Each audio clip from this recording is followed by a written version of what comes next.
to announce a major development in the Justice Department's anti-redlining initiative, which was made possible by the hard work of the staffs of both of their offices.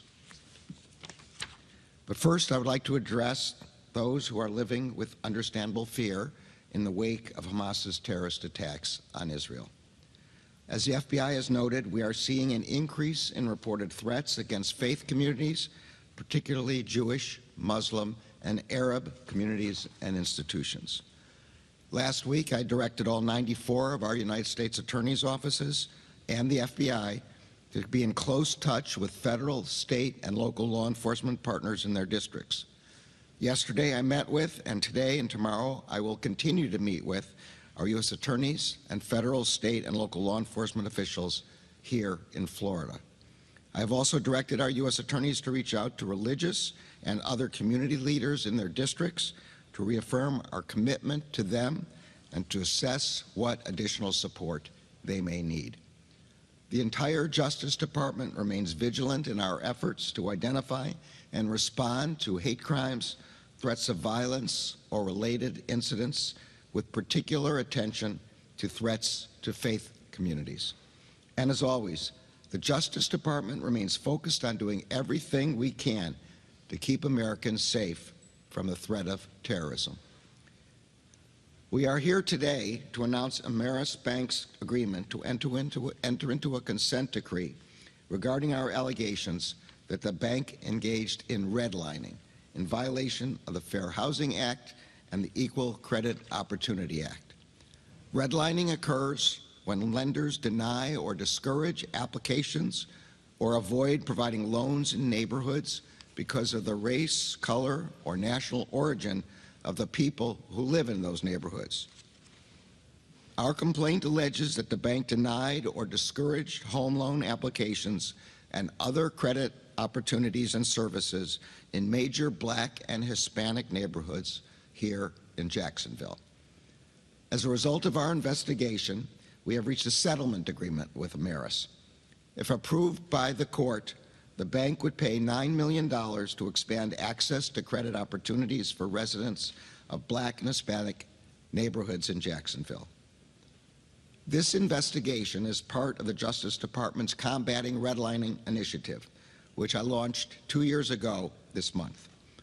Once this agreement is approved, the initiative will have secured in total more than $100 million for communities across the country that have been harmed by discriminatory lending practices.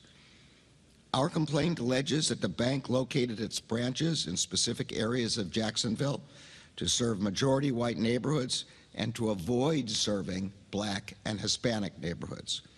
This included failing to open even a single branch in majority Black and Hispanic neighborhoods in Jacksonville, despite having opened 18 full-service branches in other parts of Jacksonville.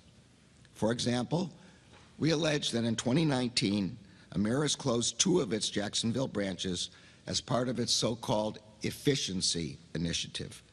Ameris had identified both of those branches as having, quote, minority populations, quote, higher than nearby branch locations.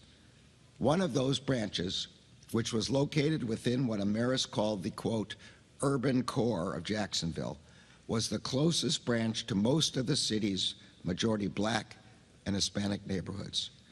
That branch was closed despite the fact that Ameris itself rated it as one of the, quote, best financial performers of all of its branches across the United States.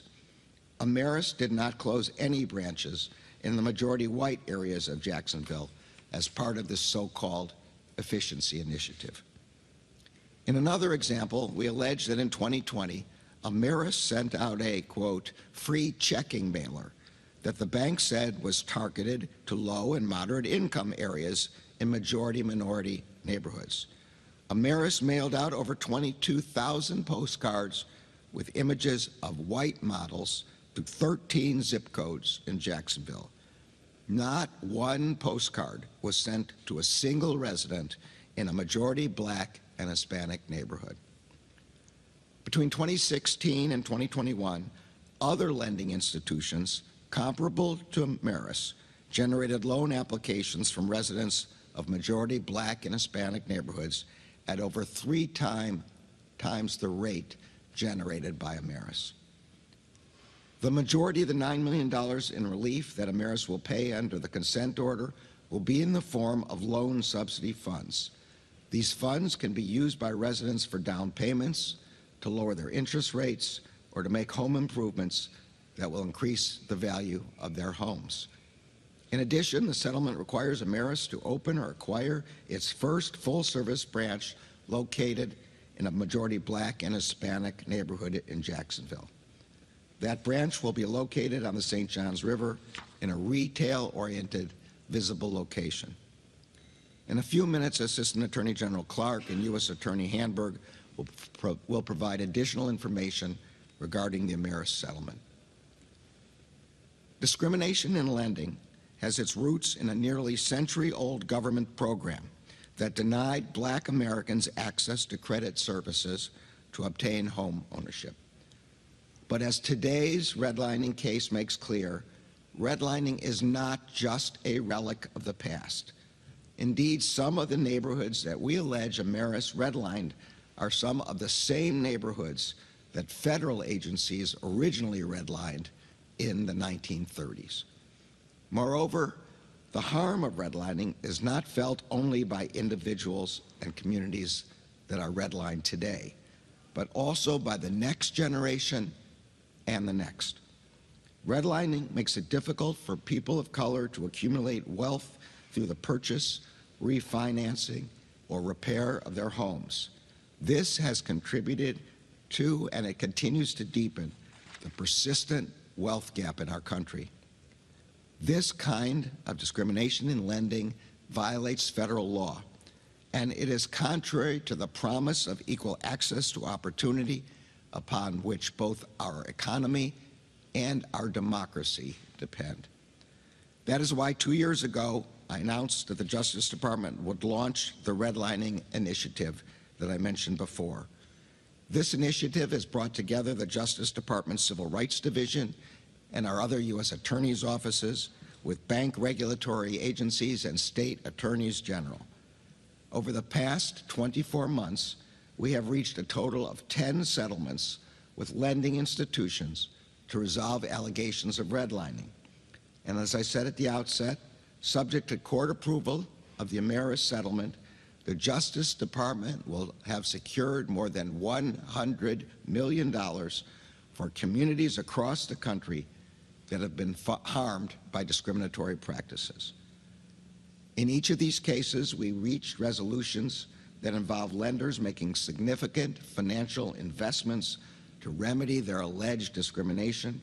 In addition to monetary restitution, our redlining settlements also require lenders to adopt meaningful changes to their business practices to promote fair lending. As just one example of what these resolutions look like in practice, in 2021, the department obtained a settlement with Cadence Bank. One person who got a subsidy as a result of the settlement was a single mother of an 11-year-old daughter who previously lived in rental housing. With the help of the subsidy, the mother was able to purchase a home with a yard in a safe neighborhood that is walking distance to her daughter's school. But not only has her quality of life improved, but she is also paying less per month on her mortgage than she was paying for her rent. I am proud of the Justice Department's work being done to combat redlining and to secure relief for the communities that have been harmed. And I am grateful to our partners across the government for their assistance in these efforts. I see the work that we have begun over the last 2 years as just the beginning. The Justice Department currently has over 24 active investigations into redlining across the country. Redlining is harmful, it is unlawful, and it is wrong. Lending discrimination has no place in our country. The Justice Department will continue to combat the redlining that harms families and neighborhoods for generations. and we will continue to pursue justice on their behalf. I'm now pleased to turn over the podium to the Assistant Attorney General for Civil Rights. Thank you, Attorney General Garland. I am proud to join you and U.S. Attorney Roger Handberg for the Middle District of Florida today to mark this significant and unprecedented achievement in the Justice Department's Combating Redlining initiative. Today, the Justice Department filed a complaint and a proposed consent decree that, once approved by the court, requires Ameris Bank to pay $9 million to resolve our allegations that the bank redlined majority Black and Hispanic neighborhoods here in Jacksonville, Florida. Ameris is a bank with nearly $25 billion in assets that operates in 9 states across the Southeast and Mid-Atlantic. Specifically, our complaint alleges that Ameris violated the Fair Housing Act and the Equal Credit Opportunity Act, 2 federal civil rights laws that prohibit discrimination in lending. Our analysis found that from 2016 through 2021, Ameris failed to provide mortgage lending services to majority Black and Hispanic communities in Jacksonville. Among other things, we found that in 1/3 of all majority Black and Hispanic tracts in Jacksonville, Ameris did not obtain a single application over the entire 6-year period, but peer lenders did receive applications in these areas. We also allege that Ameris has never operated a branch in a Black and Hispanic neighborhood in Jacksonville, even though majority Black and Hispanic census tracts account for nearly 20% of the bank's service area. Exhibit C in our complaint shows Ameris's 18 branches in Jacksonville, and the green dots depict each mortgage loan application that Ameris received from 2016 through 2021. As you see, the green dots show a majority of applications were from majority white neighborhoods south of the St. Johns River. In contrast, there is a significant lack of applications from the majority Black and Hispanic neighborhoods shown in the red and orange shaded area, particularly downtown, where over 80% of residents are Black or Hispanic. Our statistical analysis revealed that Ameris's peer lending institutions were receiving applications in majority Black and Hispanic neighborhoods at 3 times the rate of Ameris. Our analysis also found that Ameris did not make sufficient efforts to reach neighborhoods of color. In fact, mortgage bankers failed to serve those communities, and marketing and outreach efforts were directed towards white communities. And finally, we allege that Ameris knew of its redlining risk in Black and Hispanic communities in Jacksonville for years, but it did not take any corrective action to address the risk and reach out to communities of color in Jacksonville. As Attorney General Garland explained, there is a direct connection between historic redlining and modern-day redlining that highlights the devastating effects of race discrimination that becomes entrenched in a community and can reverberate across generations. Redlining has a significant impact on the health and wealth of these communities. Home ownership has been one of the most effective ways that Americans have built wealth in our country. And when families can't access credit to achieve home ownership, they lose an opportunity to share in this country's prosperity. The gaps in home ownership rates contribute to staggering gaps in family wealth. The median wealth of a Black family is $45,000. And a Hispanic family, $62,000, compared to $285,000 for a white family. A 2023 study by the National Association of Realtors indicates significant homeownership gaps facts across the state of Florida. The study found that while 75% of white Floridians own their homes, only 55% of Hispanic Floridians own a home, and only 49% of black Floridians own a home. These numbers are a product of systemic deprivation of credit and wealth building opportunities. And this is why we are committed to confronting redlining. The resolution that we have secured here will provide the strong remedies necessary to promote racial justice and equity to underserved communities of color in Jacksonville. And I want to highlight one critical component. Under this agreement, Ameris will provide a $7.5 million loan subsidy fund to help borrowers in Jacksonville who live in underserved communities access home loans. This is transformative relief that will unlock the door to home ownership and intergenerational wealth for residents of communities of color here in Jacksonville. It's important that we're making this announcement here in the city of Jacksonville, a city that has a long history of civil rights advocacy. It was the home of James Weldon Johnson, the renowned and accomplished civil rights activist, prolific writer, and former leader of the NAACP.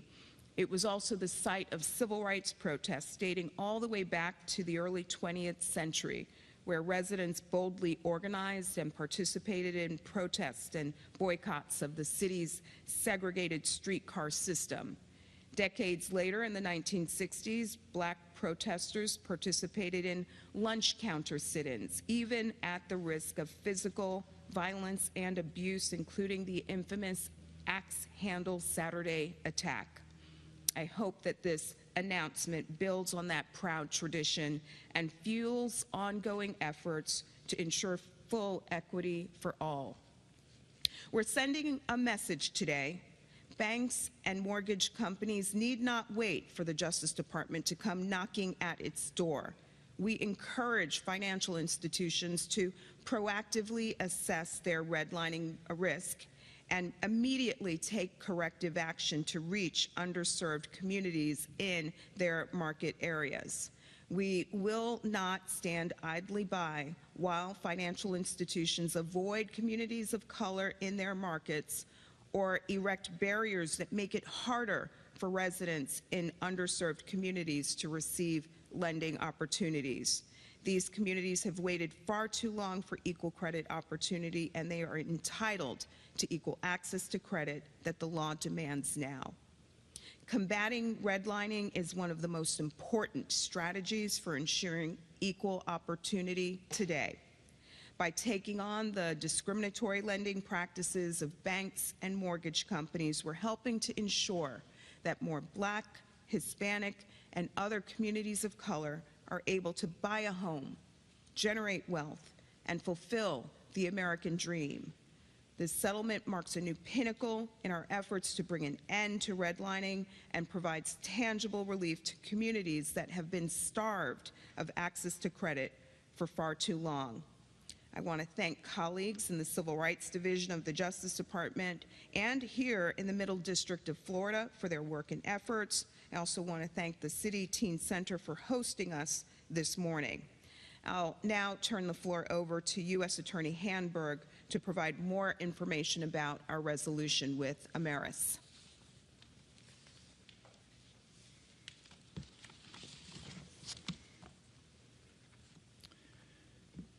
Thank you, Attorney General Garland and Assistant Attorney General Clark, for your remarks, as well as for being here today to announce this resolution with Ameris Bank.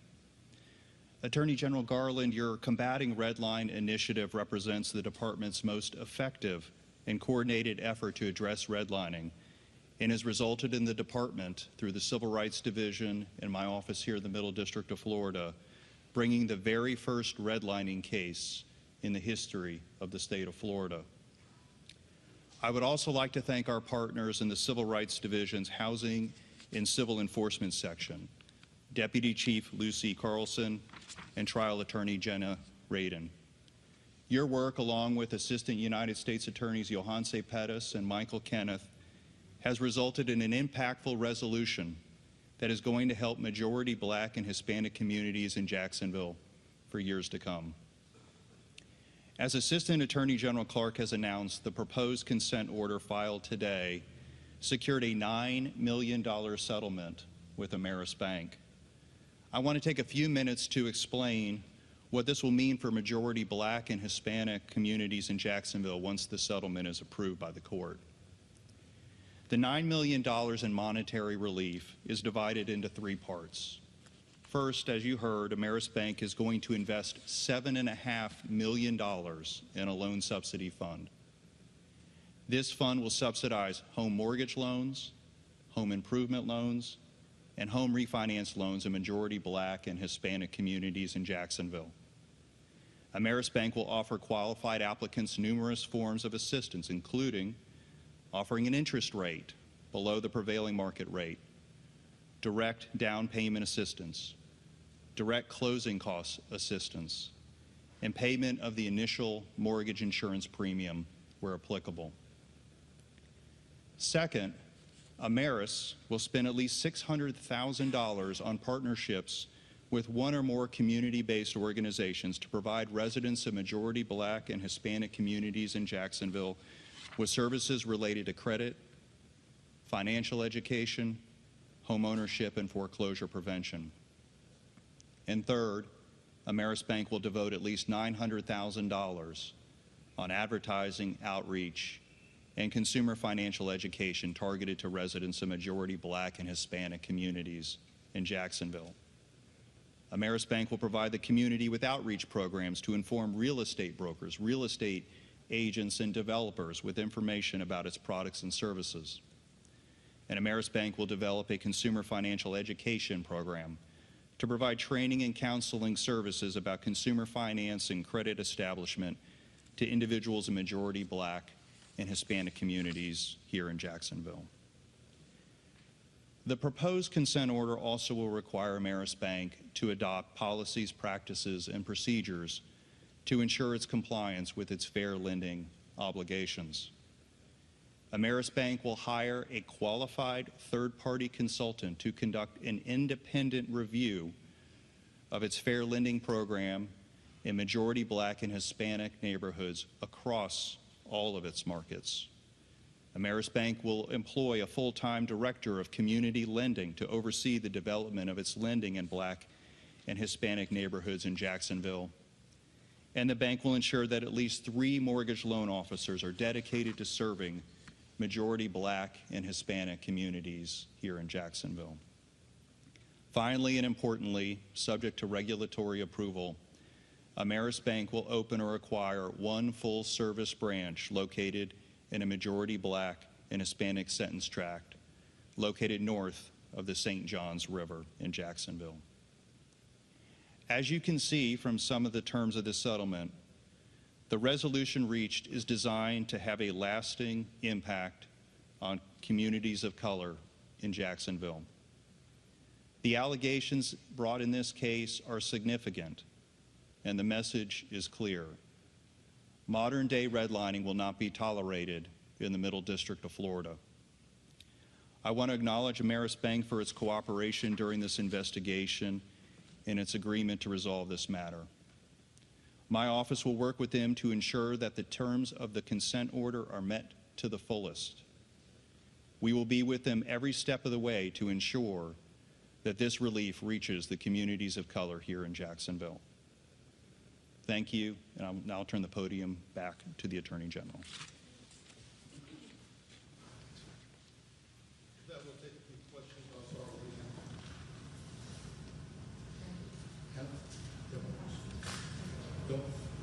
Will Brown, WJCT's in Jacksonville today, your credential.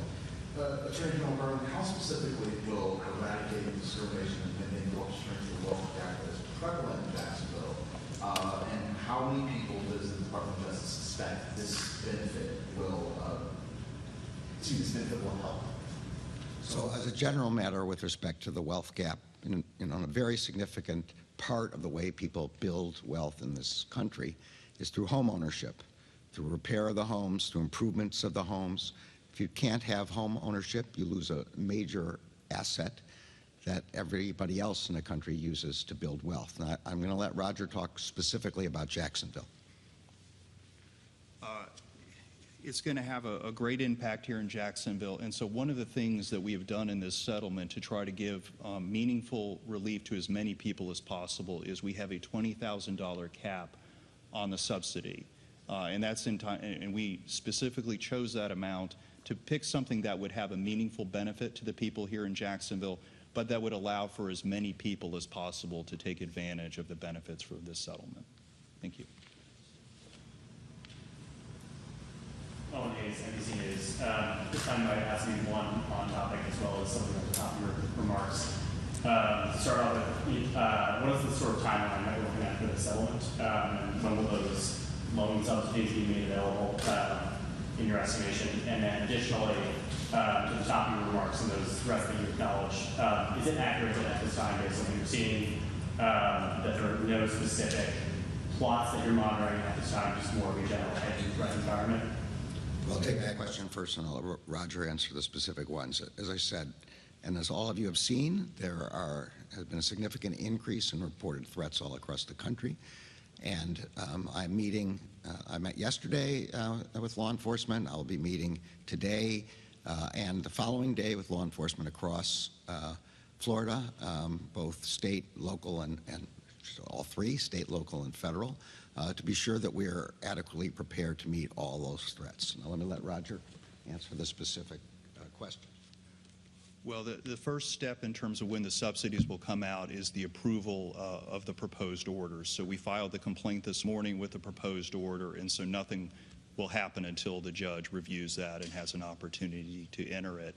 And then there's specific timelines that are set out there, and one of the things my office is going to do on a moving forward basis is we're going to advise the community as to when those funds are going to become available. And one of the things the settlement does is it also puts the obligation on Ameris Bank to advertise it and to let people know about it. So there'll be more information coming. Thank you.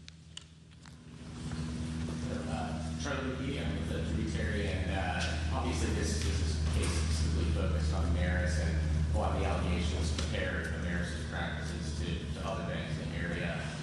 So I'm wondering how much of this redlining problem specifically exacerbated at Ameris compared to is Ameris maybe just one example of sort of redlining practices that other lenders maybe are engaged in, and is that something that could be a focus of a broader investigation or other banks, or is Ameris unique? So as I said, this is a nationwide combating redlining initiative. We've already had, I think, 10, is that right? Consent orders entered against other banks. I think we have another 20 or so pending open investigations. So this is not just a Jacksonville problem, not just an Ameris problem. We are looking all over the country with that respect. We have time for one final question. Do you want to ask? Taylor Rutgers. Yeah, I wanted to Taylor Rutgers. This is one about the question. Will we be hearing more of these things here in our area? Then I will mention Roger again, and then to Kristen. Well, as the Attorney General has trained us very well, we don't talk about pending investigations. And I would imagine if we get to that point, it's going to happen very similar to what happened in this case, which is one of the things we're going to do with these redlining cases is when we do have them and when they are sustained, we will let the community know about them. But I can't comment on anything else at this time. Thank you. And as the Attorney General noted, we are fighting redlining across the country. We have secured settlements from coast to coast, including against banks in Los Angeles, Houston, Memphis, Philadelphia, Newark, Columbus, Ohio, Tulsa, Oklahoma, Rhode Island, and now today here in Jacksonville.